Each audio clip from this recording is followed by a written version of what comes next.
Dan neraka itu rinci sekali. Kita seperti melihatnya. Pintu gerbangnya, bau wanginya, tanahnya, tumbuh-tumbuhannya, permadaninya, pelayan-pelayannya, istananya, bajunya, makanan, minuman, dan luar biasa. Begitu juga dengan neraka, sudah terincikan semua jenis-jenis siksaan yang ada di sana.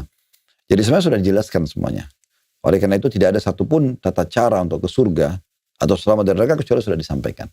Saya sholat, ini keutamanya, ini caranya, ini yang membatalkannya. Puasa juga begitu, zakat juga begitu, haji juga begitu, semuanya sudah dijelaskan.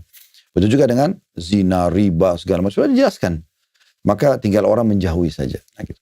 Oke, tapi berarti kalau tadi yang saya ulang sedikit, Pak Ustadz, kalau misalnya tata cara puasa kita ini, kita dapatnya dari, mohon maaf saya tanya Pak Ustadz ya, mohon maaf kalau salah cara nanyanya ini.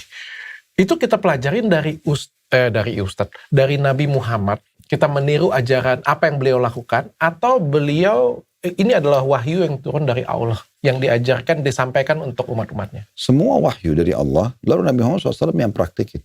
Oke. Beliau praktikin, beliau contohkan, lalu kemudian umat Islam mengikutinya. Oke. Pak Ustadz, kayak pengen belajar tentang puasa, Pak Ustadz. Ya. Kan kita sudah pernah bahas-bahas ya Pak Ustadz ya, bahwa puasa itu wajib, harus dinikmatin dan lain sebagainya. Puasa itu harus ngapain Pak Ustadz? Lebih detailnya mungkin secara Islam nih, saya kan baru masuk ya Pak Ustadz ya. Habis sholat subuh nggak boleh makan, nggak boleh minum.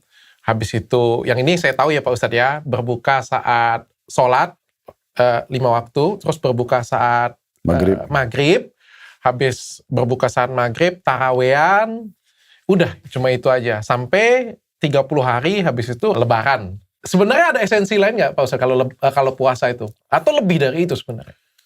Jadi gini, setiap muslim itu sepanjang hidupnya berbuat baik. Sepanjang hidupnya. Mau Ramadan atau di luar Ramadan.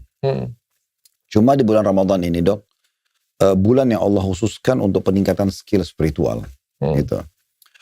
Supaya nanti selama sebulan itu kalau kita ibadah, kita puasa, kita sholat malam, kita bersedekah, gitu kan, baca Quran, berzikir. Semua orang berlumba-lumba untuk mengerjakan itu, untuk dijadikan bekal 11 bulan ke depan.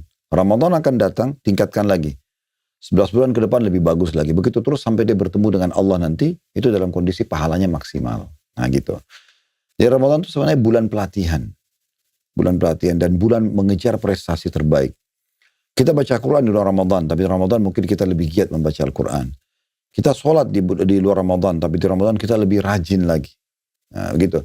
Sebagai contoh misalnya ada sholat tarawih tadi dokter sebutkan. Nah sholat tarawih itu kan sholat tahajud sebenarnya. Jadi tahajud, qiyamul lail, qiyam Ramadan, tarawih itu sama aja. Cuma bedanya tarawih itu kan artinya santai dok.